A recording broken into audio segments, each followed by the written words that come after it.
你聽唔聽到啊？你聽唔聽到啊？我每日望住窗外邊嘅景色，我唔記得咗原來係冇景色。我哋嗰度住咗9個月啦，你唔能夠否認有啲嘢真喺嗰度發生緊㗎。我諗啊，呢個商場遲啲都執㗎啦。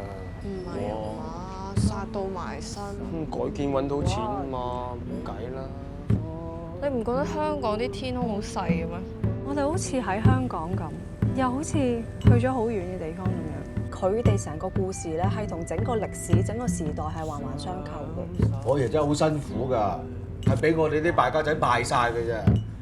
成日都冇錢，我根本咩都冇，我睇你放唔放棄你自己啫。今日我想寫我哋嘅嘢喺呢度。